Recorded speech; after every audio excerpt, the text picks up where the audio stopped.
muito boa noite a você.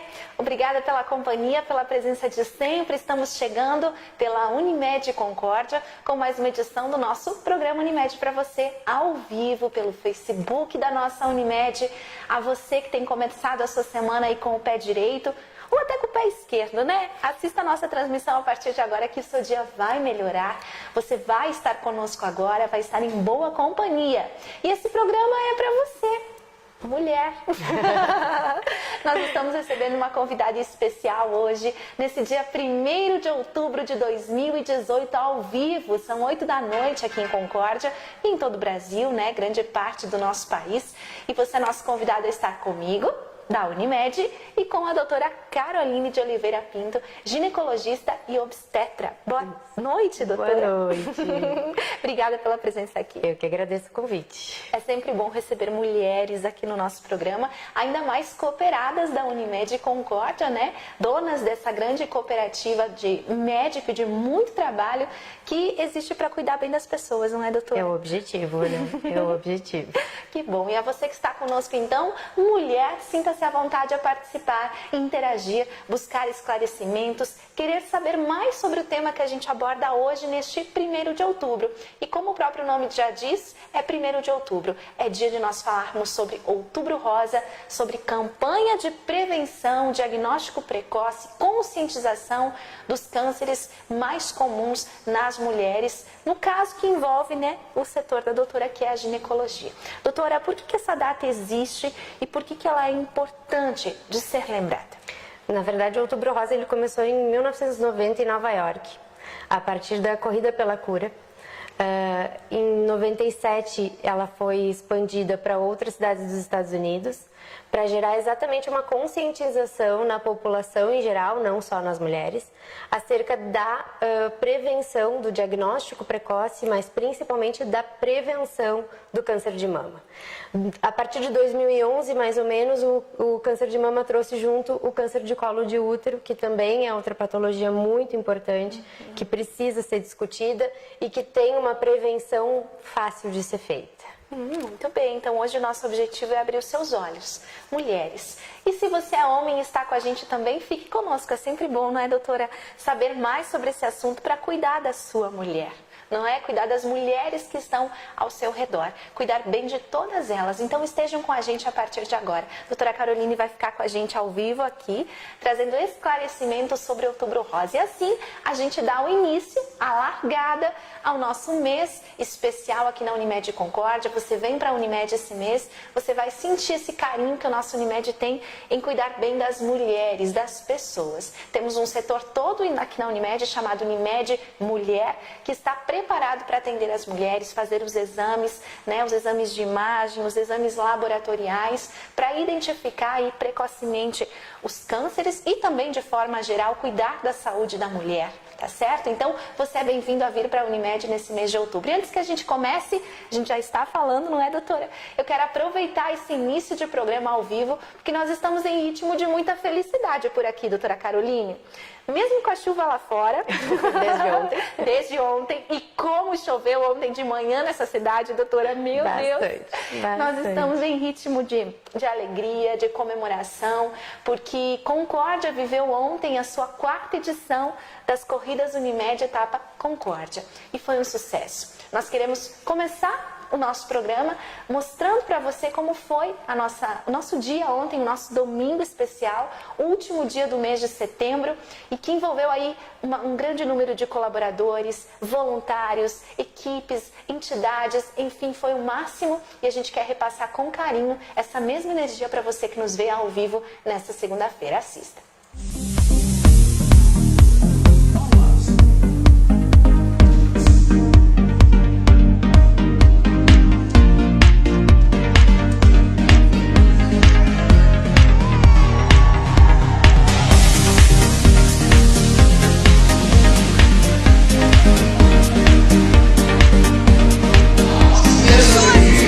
Nossas corridas! Vem, vai começar!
Muito bem, obrigada a todos os atletas, competidores que estiveram conosco na etapa Concórdia.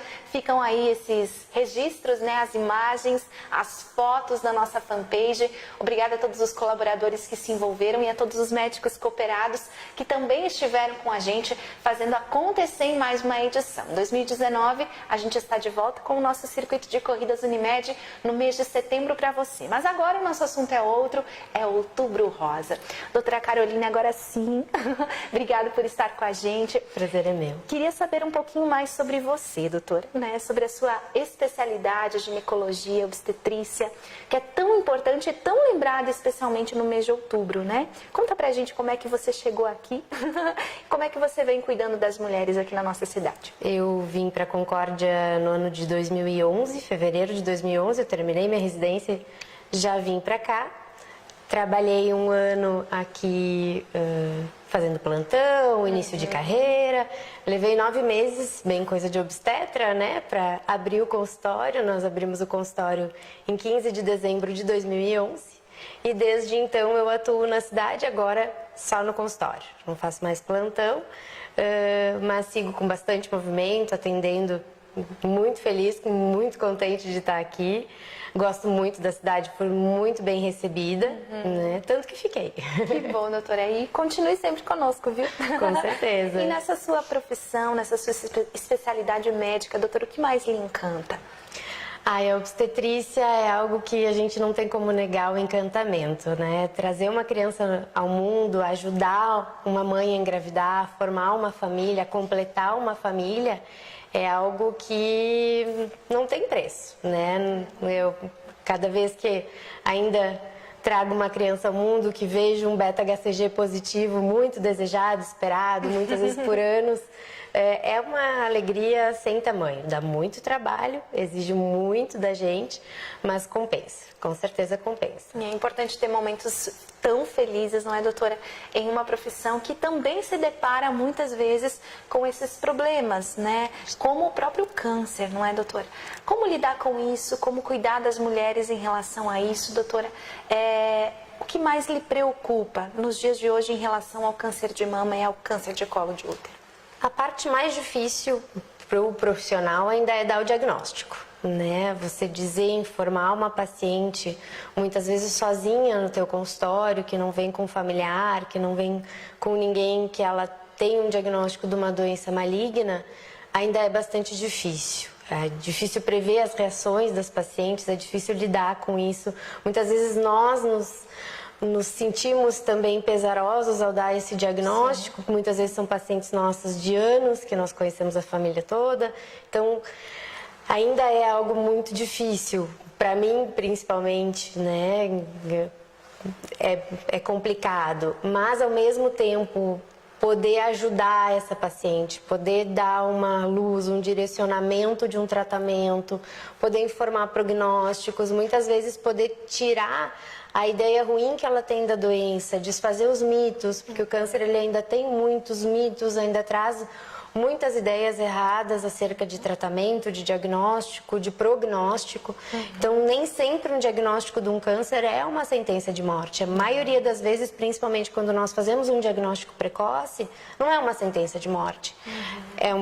É um sofrimento, é um tratamento algumas vezes prolongado, que exige muito da mulher, sim, exige da família, tira ela do trabalho muitas vezes, mas que a gente pode ajudar. Então, esse é o papel do ginecologista. É muitas vezes não só dar o diagnóstico, informar ela que ela tem uma doença, mas também mostrar para ela os caminhos do tratamento. Muitas vezes a gente chama a família para junto, traz o marido para perto, para que essa mulher tenha uma rede de apoio.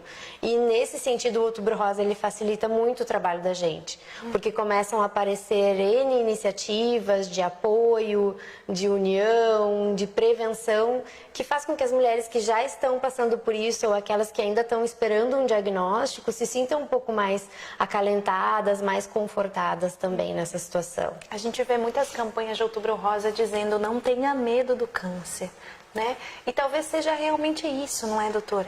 É algo que tem se tornado cada vez mais comum e algo que muitas mulheres ainda vão passar, não é? Infelizmente. Infelizmente. Mas existe uma forma eficaz, como a Unimed mesmo está divulgando, que é a prevenção, o tratamento, o diagnóstico precoce, os cuidados. Esse é o melhor caminho, né, doutora? Esse é o foco. Há como evitar ou há como promover uma cura?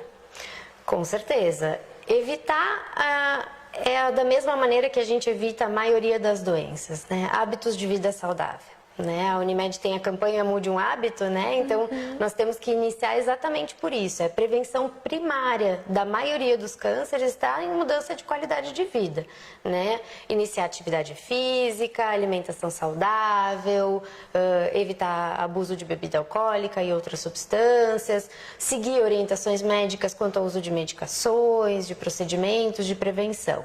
Né? Então, essa é a prevenção primária. Depois, a gente passa para o diagnóstico precoce, que acontece com as mamografias, no caso do câncer de mama, e o Papa Nicolau, no caso do câncer de colo de útero. Mas os cânceres, hoje em dia, partindo dessa base de prevenção primária, a gente tem cada vez mais diagnósticos precoces, as mulheres têm a consciência de que devem se cuidar, devem ir ao ginecologista. Felizmente, elas começam cada vez mais cedo a ir ao consultório do ginecologista, exatamente para não ter esse medo, né? Para ter cada vez mais informação correta, porque a gente vive num mundo de fake news, então é muito perigoso também isso. Elas vêm muitas vezes com ideias completamente erradas que a gente tem que desfazer. Mas o foco é esse, é prevenção primária, é hábitos de vida saudável. Aí a gente consegue detecção precoce, lesões de evolução lenta e evoluindo para a cura em grande parte das vezes. Ai, uma ótima notícia, né? Uma ótima notícia. Que bom que o Outubro Rosa vem se expandindo, muita gente vem abraçando essa causa e a gente tem tido, sim, uma grande parte das pessoas mais conscientizadas em relação a se cuidar. Doutora, e o câncer de mama, ele é mais frequente em mulheres, faixa etária de mulheres? Doutora, o que a doutora pode nos alertar hoje? O câncer de mama, ele atinge principalmente as mulheres acima dos 50 anos. Dos 50 aos 69 anos é a faixa etária mais atingida. Nós temos visto cada vez mais, talvez exatamente pela questão do diagnóstico precoce, os diagnósticos de câncer em idades abaixo de 50 anos. Nós tivemos agora o episódio da Ana Furtado, um diagnóstico de câncer de mama aos 44 anos. Ela não entraria no rastreio, né, da Organização Mundial de Saúde, que preconiza a mamografia acima dos 50. A FEBRASGO, a Federação Brasileira de Ginecologia e Obstetrícia, o Colégio Brasileiro de Radiologia e a Sociedade Brasileira de Mastologia ainda orientam a mamografia anual a partir dos 40 anos.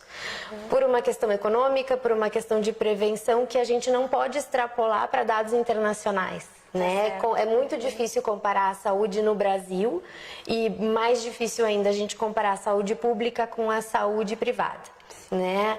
Então, talvez por isso que ainda se preconiza a mamografia a partir dos 40 anos, né? E eu sigo a FEBRASGO, né, como ginecologista, então eu ainda oriento as minhas pacientes a fazerem a mamografia a partir dos 40 anos. E aí vem mais um dado importante, a gente precisa sempre ter a ideia da história familiar. Sim. A história familiar no câncer de mama, ela tem a sua importância. Cerca de 10% mais ou menos dos cânceres de mama tem uma origem genética. Então é importante que a gente saiba a história familiar daquela paciente para muitas vezes buscar um diagnóstico precoce. Algumas vezes fazer análise genética naquelas pacientes que têm uma herança familiar muito positiva, de mais de um caso de câncer de mama, principalmente abaixo dos 50 anos. E aí começa a investigar mais cedo. Começa a se investigar mais cedo, exatamente permitindo um diagnóstico cada vez mais precoce. E aí tem outros exames que complementam também, não é, doutora? Exatamente. O próprio ultrassom ajuda, não? A ultrassom é muito importante, isso que a gente fique sabendo, assim, a ultrassom ela é complementar à mamografia.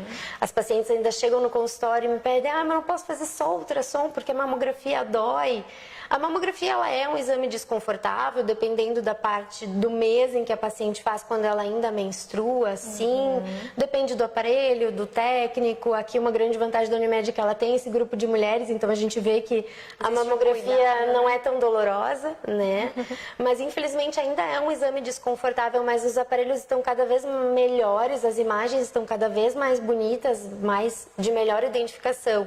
no sistema privado, claro, né? Então, a ultrassom ela serve como um complemento.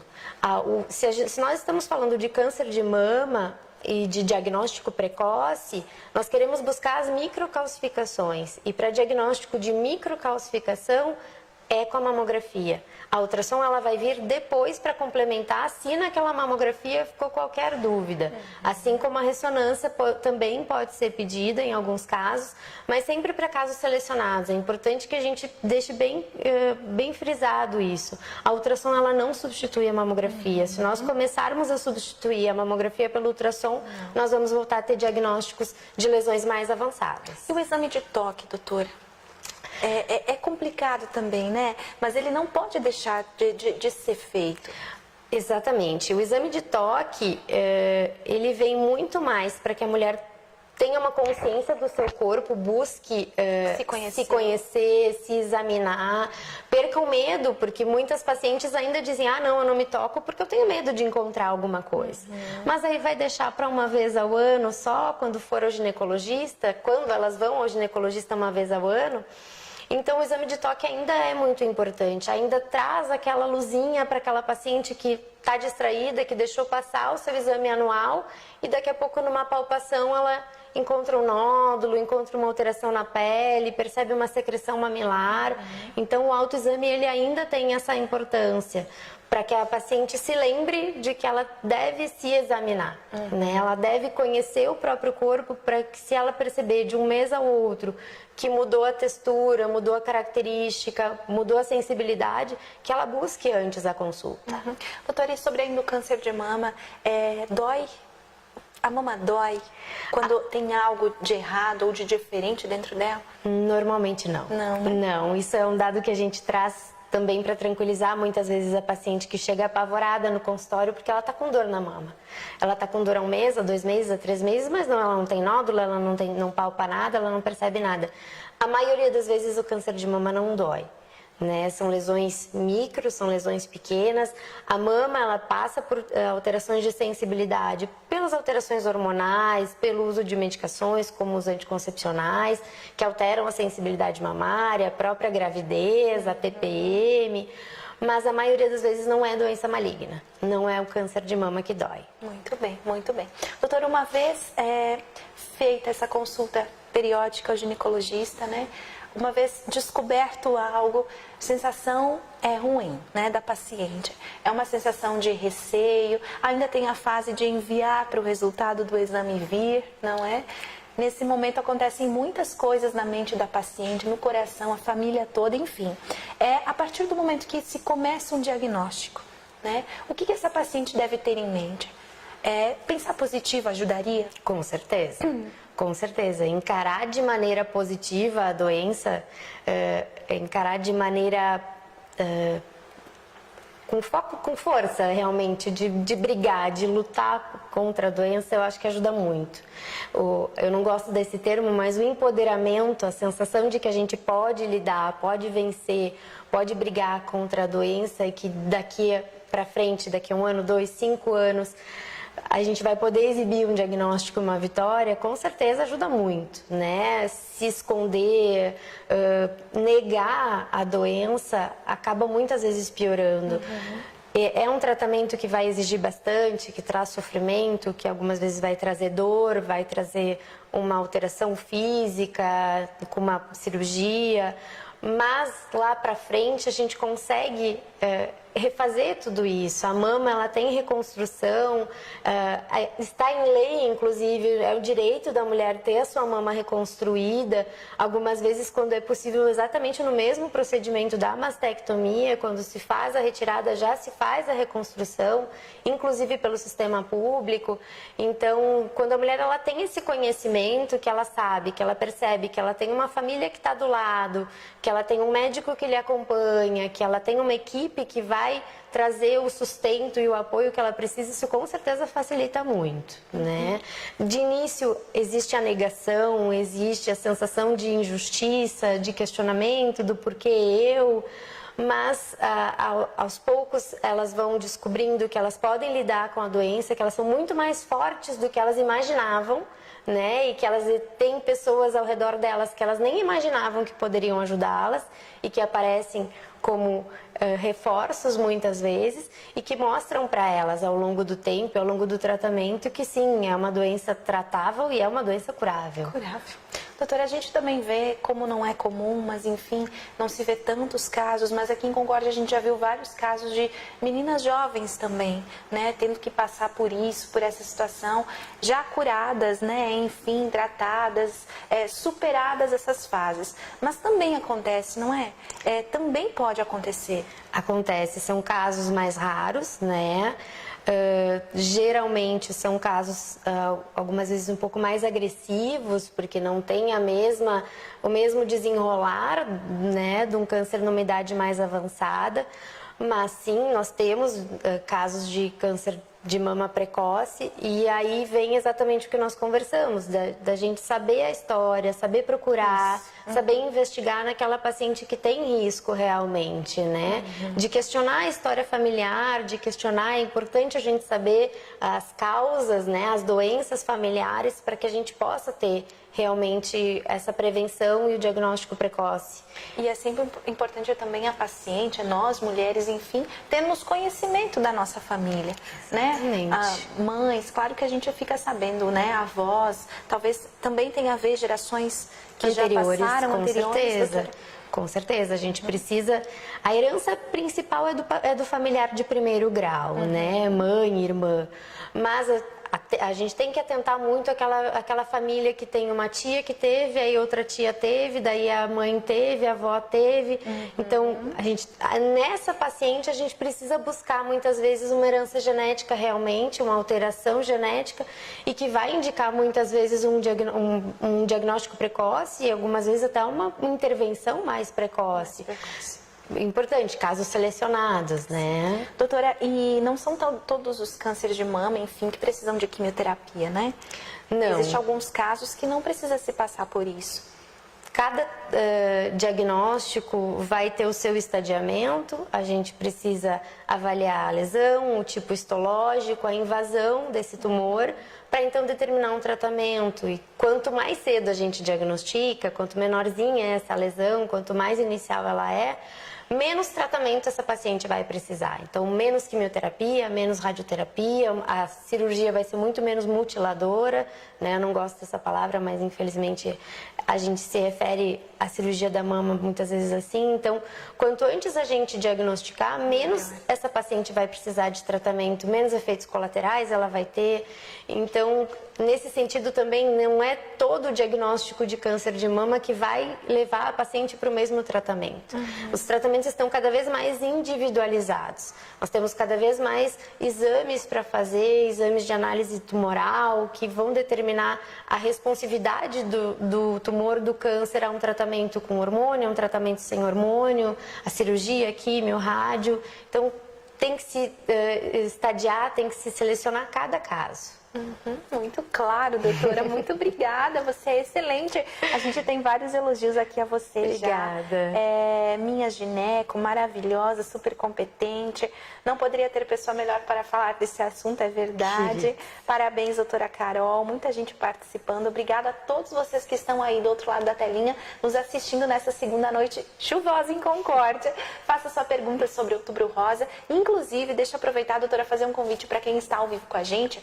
De hoje até o próximo dia 15 de outubro, nós vamos estar no Instagram da Unimed, permitindo com que você que nos acompanha, nos segue, faça suas perguntas sobre Outubro Rosa. Você pode pedir lá o que você gostaria de saber de um médico, né, sobre determinado tema dentro do Outubro Rosa, ou sobre o câncer, qual é a sua dúvida? Pode ser mais técnica, pode ser mais específica, pode ser mais fácil de responder. A gente vai estar entrevistando médicos aqui sobre esse tema no próximo dia 15 e também buscando essas respostas com o corpo clínico de médicos da Unimed em relação ao câncer de mama e ao câncer de colo de útero. Então vai deixando a sua pergunta para que a gente possa fazer um grande bate-papo no dia 15 de outubro pela Unimed, tá bom? Doutora, voltando então ao assunto, agora eu quero falar um pouquinho sobre esse câncer do colo de útero, né? A gente vê que existe toda uma campanha agora para meninas mais jovens, para se prevenirem mais, coisa que a gente não tinha há um tempo atrás, não é? Não tinha nem noção de que isso poderia acontecer com as mulheres, enfim, que existia uma forma de se prevenir mais cedo. Hoje existe um cuidado muito maior, não é? Como é que você descreve para nós esse câncer que também é presente, também faz parte da vida das mulheres? O câncer de colo de útero, ele é uma doença que está se transformando no mundo em função da vacinação. O câncer de colo de útero, estima-se que com o uso da vacina, e ela já é amplamente utilizada em países de primeiro mundo, como Austrália, Nova Zelândia, Inglaterra, os casos eles vêm diminuindo em termos de gravidade, eles vêm diminuindo em termos de diagnóstico de lesão. Se vê realmente uma melhora na resposta daquelas pacientes que têm lesões precursoras, elas respondem melhor ao tratamento quando vacinadas. Diminui-se nas meninas e nos meninos jovens, os meninos também vacinam, né? Então diminui-se o diagnóstico, a gente tem menos lesões aparentes, sinal de prevenção realmente, né? O câncer de colo de útero ainda é um câncer muito maligno nos países de terceiro mundo, né? O Brasil ele tem uma grande discrepância entre norte e sul em termos de câncer de colo de útero, mas a gente ainda está muito atrás do que a gente gostaria de estar em termos de vacinação e em termos de prevenção. Muito bem, doutora. Nós que estamos no Sul temos então essa possibilidade, não é? E esse conhecimento de ter acesso a esse tipo de vacinação. Como é que funciona isso, doutora? As mulheres podem se vacinar? O que é indicado? Quando que se abre os olhos para esse tipo de câncer? Conta mais pra gente. A vacinação, então, ela é preconizada para os meninos e meninas dos 9 aos 11 anos. A gente preconiza a vacinação nessa idade porque eles ainda não estão expostos aos HPVs mais oncogênicos, digamos assim. É importante que se saiba que o HPV ele é uma família de vírus, são mais de 100 tipos de vírus, que são causadores desde lesões de pele, de verruga comum, até as verrugas genitais e as lesões de câncer de colo de útero. Ele está envolvido também nas lesões de câncer de boca, de câncer de pênis, de vulva de vagina. Então, o HPV ele é altamente disseminado, mas a maioria das vezes as lesões dele não são graves. São poucos os HPVs oncogênicos, causadores de câncer realmente. E a vacinação ela é preconizada, então, nessa faixa etária, antes que as crianças tenham sido expostas, né, idealmente. Mas ela pode ser utilizada, ela tem em bula, inclusive, até os 45 anos de idade. Então, na prática, o que a gente vê com a vacinação é que mesmo aquela mulher que já tratou uma lesão de colo uterino, que já cauterizou uma verruguinha vaginal, essa mulher ela tem benefício ainda com o uso da vacina. Porque existe uma imunidade que se chama uma imunidade cruzada. A gente vai ter uma imunidade contra os 4 ou 2 principais HPVs que estão presentes nas vacinas, mas a gente vai ter uma imunidade cruzada contra os outros tipos de HPV também. O HPV ele é um vírus altamente responsivo à imunidade. A gente não tem ainda nenhum tratamento curativo, né? A vacina da cura do HPV ainda está em estudo, inclusive aqui no Brasil, e nós não temos nenhum antirretroviral para o vírus do HPV, como a gente tem para o vírus da hepatite, como a gente tem para o vírus do HIV, do vírus da AIDS. Mas o HPV a gente trata muito bem estimulando a imunidade. E aí vem, de novo, a questão dos hábitos saudáveis. Muito né? claro. Hábitos de vida saudável, aquela mulher que se cuida, que usa camisinha, que tem um número X de parceiros, não se expõe, que tem uma vida de atividade física, alimentação saudável, não bebe, não utiliza drogas. Essa mulher ela já está se prevenindo, só cuidando da sua imunidade. Cuidando da sua imunidade, né? E nesse sentido a vacina vem complementar. Nós já temos no exterior uma vacina nonavalente, que ela previne 9 tipos de HPV. Olha. Essa vacina ainda não tem à disposição aqui no Brasil. Talvez em breve chegue. Mas a gente já tem a tetravalente, tanto a bivalente como a tetravalente. A tetravalente, ela vai prevenir os 2 principais HPVs causadores de câncer de colo de útero e os 2 principais HPVs causadores das verrugas genitais. Sim. que é um grande problema de saúde pública também. A gente vê cada vez mais cedo as meninas apresentando as verruguinhas genitais, tem se iniciado a vida sexual mais cedo, e infelizmente para a verruga genital a camisinha ela não é tão protetora como ela é para o colo uterino, né? Então, não quer dizer que a gente não deva usar camisinha porque, vou pegar HPV de qualquer jeito. Não, são HPVs diferentes, são lesões diferentes, com gravidades diferentes. E nesse sentido, a camisinha feminina, que é muito pouco utilizada, ela traz um pouquinho mais de proteção, porque ela tem uma abrangência um pouquinho maior em questão de base de pênis e em questão de proteção de vulva. Tá certo, tá certo. Doutora, e o câncer de colo de útero, então, ele começa por conta do HPV? Isso é um fato. 99% das lesões de câncer de colo de útero são causadas por HPV. HPVs oncogênicos, né? Que tem uma evolução diferente das lesões de baixo grau, que são lesões de comportamento benigno. Então, o câncer de colo de útero, ele é hoje em dia um dos poucos que a gente diagnostica ainda em lesão precursora, quando ela não é um câncer, né? Quando ela tem um sinal lá. Ela tem uma possibilidade de transformação, mas ela ainda não é uma lesão maligna. E nesse sentido, a importância do Papa Nicolau, do preventivo. A vacina, ela não deixa com que a paciente não faça o Papai Nicolau. Sim. A gente ainda tem que manter exatamente para o diagnóstico das lesões precursoras. E aí, muitas vezes a gente tem segmento ou a gente tem tratamento, dependendo do tipo da lesão, mas antes dela virar um câncer, antes dela ter uma malignidade, uma chance de transformação ou de ampliação, né? Tá certo. Doutora, aí no caso de tudo isso ter passado e realmente o câncer ser diagnosticado, né? É tão grave, ou melhor, tão invasivo como o câncer de mama? Como é que é o de colo de útero? O câncer de colo de útero ele tem um comportamento um pouco diferente do câncer de mama. O câncer de mama ele tem uma metastatização maior, né? Tanto que a gente pega já em axila, faz linfonodo sentinela. O câncer de colo de útero ele é local. A expansão dele é totalmente local. Ele invade vagina, invade ligamentos, paramétrios. Então, ele é uma lesão que normalmente a paciente ela não vai ter sintoma, né? Ela não vai ter nenhuma sensação diferente, né?